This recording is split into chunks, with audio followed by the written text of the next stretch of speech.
pasukan operasional dan kehormatan militer.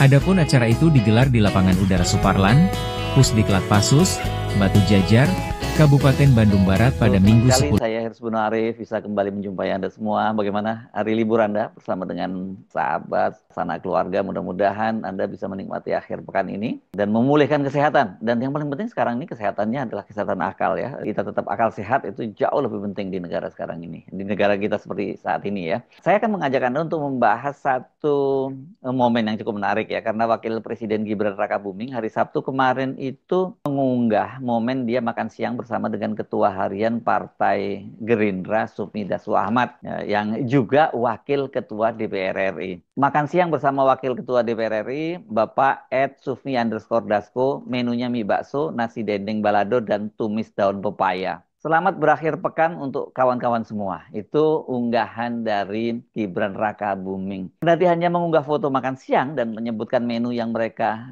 berdua makan. Namun banyak yang kemudian menduga-duga pesan apa sesungguhnya yang sedang coba disampaikan oleh Gibran kepada publik dengan mengunggah foto tadi. Sebagai pejabat publik, yang politisi, Gibran dapat dipastikan tidak seperti netizen alay gitu yang doyan mengunggah apapun aktivitasnya di media sosial tanpa tujuan apapun, tanpa pesan politik apapun gitu ya. Tanpa ada komunikasi yang jadi target dari apa yang dia unggah. Tidak heran kalau banyak media yang kemudian juga menyoroti soal itu. Misalnya saya baca kalau di Detik itu menyebutnya itu sebagai momen yang langka gitu ya. Bahkan Detik juga kemudian menurunkan artikel dengan judul menerka makna di balik makan siang Gibran dan Dasko. Ini saya kira nggak terlalu berlebihan lah kalau kemudian media mencoba menerka apa sesungguhnya yang sedang terjadi dan pesan apa sebenarnya yang ingin disampaikan oleh Gibran. Dasko adalah Ketua Harian Partai Gerindra, sekarang jabatannya juga rangkap, dia juga sebagai Wakil Ketua Dewan Pembina, wakilnya Pak Prabowo. Sebagai Ketua Harian itu kan dia ini menjadi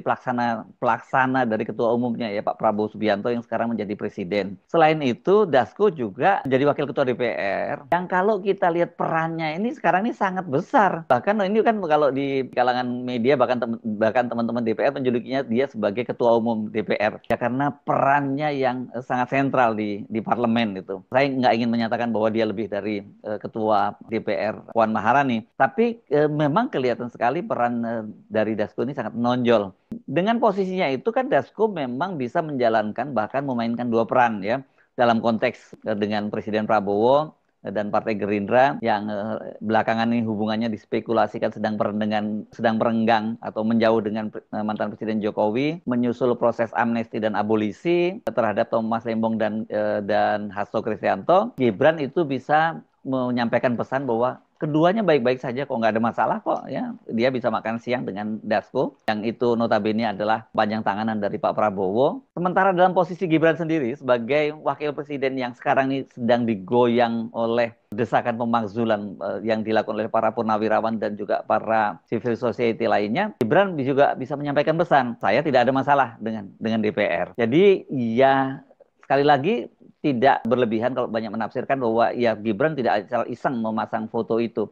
Pasti ada target-target, ada pesan politik yang ingin disampaikan oleh Gibran. Bisa jadi kita juga tafsirkan semacam pesan kepada mereka yang sedang mencoba menggoyangnya, jangan terlalu berharap bisa memakzulkan dia begitu. Dan kemudian juga soal hubungan antara Pak Jokowi dengan Pak Prabowo oke-oke saja gitu ya. Buktinya dia bisa makan siang dengan santai dengan Dasko gitu. Pemakzulan Gibran sebagai wakil presiden itu sekarang kan bolanya memang ada di DPR. Aturannya seperti itu ya. DPR nanti mengajukan usul ke MPR dan kemudian nanti setelah itu mendapat opini dari Mahkamah Konstitusi dan sebagainya. Kalau ada pelanggaran hukum yang dilakukan oleh seorang wakil presiden maka kemudian bisa diproses di MPR, bisa memprosesnya. Jadi penting nih posisi Pak Dasko sekarang ini, makanya kemudian Gibran bertemu dengan dia. Tapi sebaliknya unggahan foto itu juga bisa kita baca sebagai kegelisahan Gibran karena adanya gerakan pemakzulan oleh para purnawirawan itu. Jadi dia harus bertemu dengan Dasko untuk memastikan bahwa semuanya aman, semuanya terkendali begitu. Sebenarnya kalau secara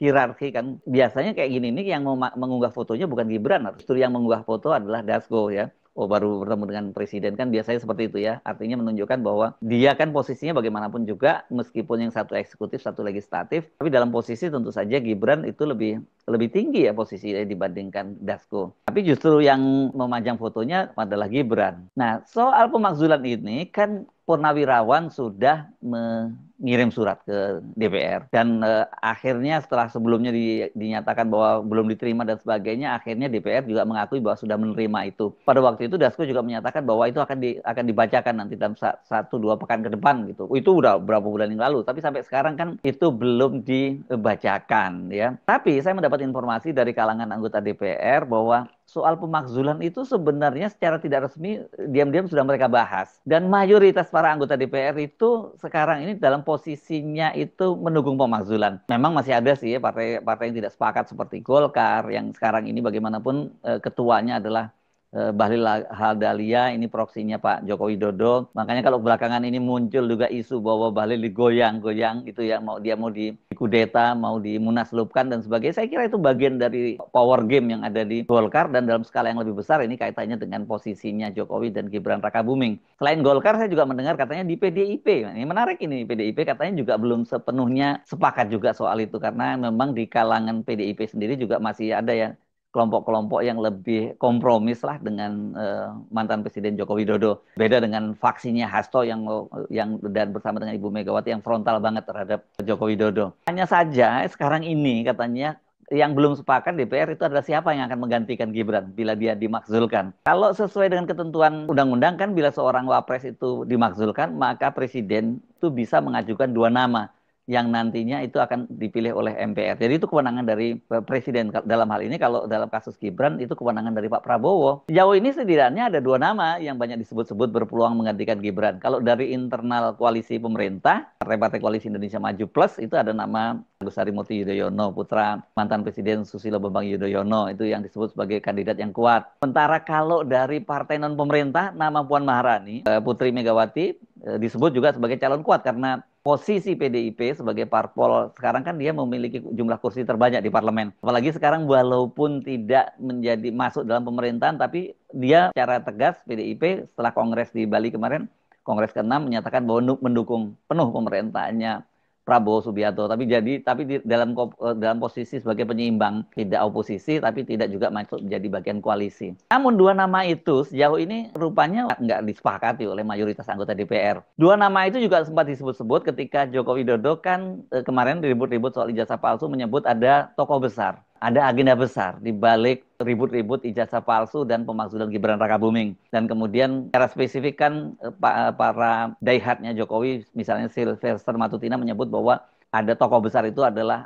mantan petinggi yang ingin memisahkan antara Prabowo dengan Gibran dan menggantikan Gibran dengan anaknya sebagai wakil presiden. Orang pada waktu itu menduga-duga tadinya apakah yang dimaksud itu adalah Megawati atau Pak SBY. Tapi kemudian mengerucut ini tuduhan itu ditujukan kepada Pak SBY karena salah satu ternak Mulyono, begitu netizen menyebutnya, yakni Pradi Bersatu, Sekjen Pradi Bersatu yang melaporkan para aktivis ke Polda Metro Jaya, ini Ade Darmawan kan menyebut bahwa cirinya orang itu adalah mengenakan kemeja seperti yang dia pakai. Itu dia menyampaikan di Kompas, TV Kompas, dan pada waktu itu dia mengenakan pakaian berwarna biru dan orang kemudian menyimpulkan ya itu yang dimaksud adalah SBY.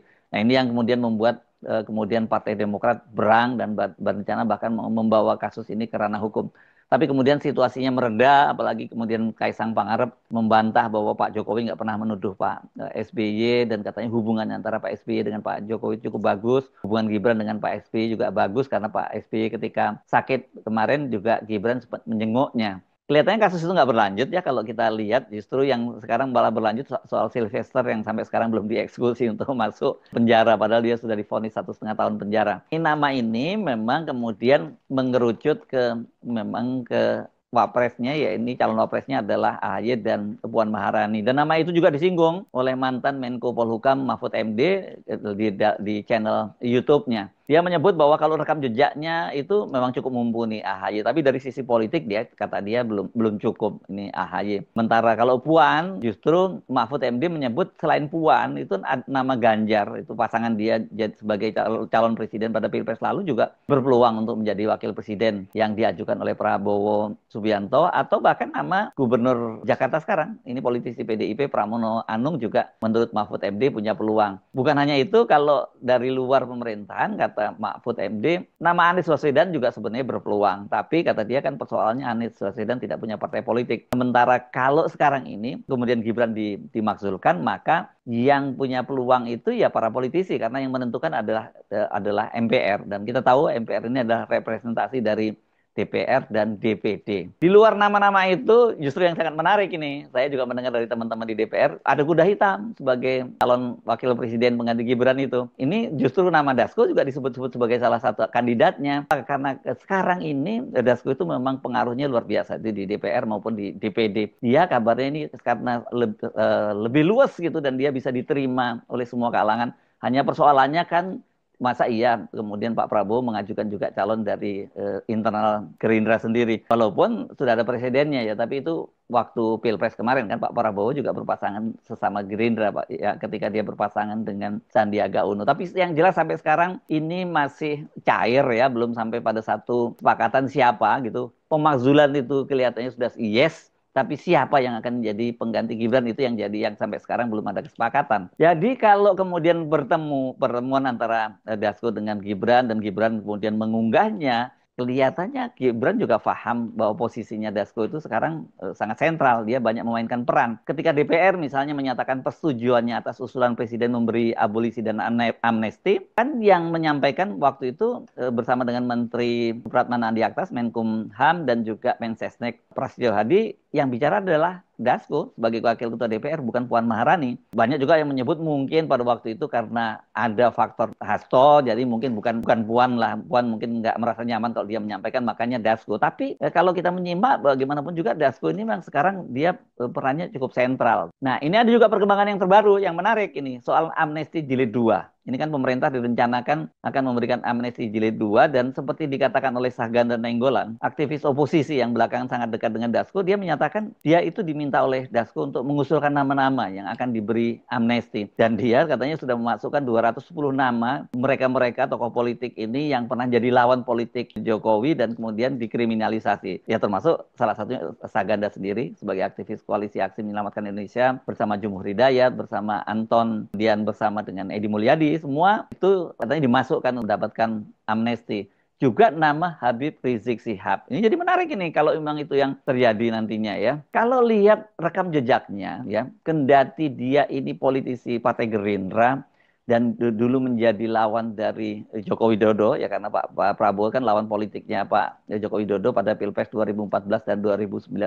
Dasko ini punya kedekatan dengan Joko Widodo. Salah satunya ini adalah operasi politik masuknya Prabowo ke pemerintahnya Jokowi. Dan kemudian seperti sama-sama kita ketahui, Pak Prabowo menjadi Menteri Pertahanan di era Pak Jokowi, dan selanjutnya kemudian didukung oleh Pak Jokowi pada Pilpres tahun 2024 berpasangan dengan anaknya Gibran Rakabuming. Tokoh yang ini yang membongkar peran dari Dasko itu politisi Gerindra sendirinya nih, Habibur Rahman, yang dia menyatakan bahwa ada operasi senyap sebenarnya yang dilakukan itu untuk mempertemukan Pak Jokowi dengan Pak Prabowo. Pertemuan yang waktu itu sangat saya kira sampai sekarang masih catatan sejarah di Indonesia ya. Ini ketika Pak Prabowo akhirnya bertemu dengan Pak Jokowi di stasiun MRT Lebak Bulus ya. Mereka bertemu di sana dan kemudian mereka makan siang di Sate House di kawasan Senayan, dan itu awal dari kemudian Pak Prabowo masuk dalam pemerintahannya Pak Jokowi dan kemudian bersekutu keduanya. Nah, di situ menurut Habibur Rahman ada dua figur yang berperan untuk dalam operasi senyap. Dari Pak Jokowi dan PDIP itu ada Kepala BIN, Badan Intelijen Negara, Budi Gunawan, sementara dari Gerindra itu ada Sufmi Dasko Ahmad. Ini versi dari Habibur Rahman yang juga dikenal sebagai orang dekatnya dari Dasko. Dan operasi itu sukses. Pak Prabowo kemudian masuk, ya, dan terjadilah rekonsiliasi antara dua musuh itu. Jadi ya Dasko ini memang figur yang bisa diterima banyak kalangan, dan dia punya hubungan baik juga baik dengan Jokowi, dengan Pak Prabowo tentu saja ya. Makanya kemudian banyak yang terkejut ketika Dasko, ketika rame-rame PSI pada kemarin itu ganti logo menjadi Partai Gajah yang kepalanya terpotong, gajah merah kepalanya terpotong itu. Dalam sebuah acara Dasko menyinggung soal logo Partai Kancil. Dan banyak orang yang mengkait-kaitkan ini kok kenapa Dasko menyindir PSI gitu. Belakangan Dasko menyatakan dia nggak ada maksud kok untuk menyinggung PSI ketika dia bicara soal logo partai Kancil itu. Tapi Dasko memang tidak ikut hadir ketika Pak Prabowo sowan ke Solo dan juga kemudian menutup Kongres PSI. Padahal Pak Prabowo bawa rombongan para menterinya gitu ya. Nah, begitu pula halnya seperti tadi yang saya sebut proses abolisi dan amnesti Tom Lembong dan Hasto. Dasko jelas punya peran besar dan banyak orang menilai bahwa sebenarnya proses abolisi dan amnesti itu ya sebagai satu tanda yang paling kuat bahwa Pak Prabowo mulai meninggalkan Joko Widodo. Walaupun belakangan juga dibantah oleh Pak Prabowo sendiri. Kalau benar seperti yang dikatakan oleh Saganda Nainggolan, ada 210 orang lawan politik Jokowi yang diusulkan oleh Saganda ke Dasko untuk mendapatkan amnesti, dan kemudian nantinya juga betul-betul diberi amnesti, maka kita bisa berduga-duga dong pertemuan makan siang antara Gibran dengan Dasko. Ya ini bukan makan siang biasa, tapi makan siang yang penuh dengan nuansa politik tingkat tinggi. Apalagi kalau dikaitkan dengan jargon dalam politik kan tidak ada makan siang yang gratis. Saya Subun Arif, sampai jumpa lagi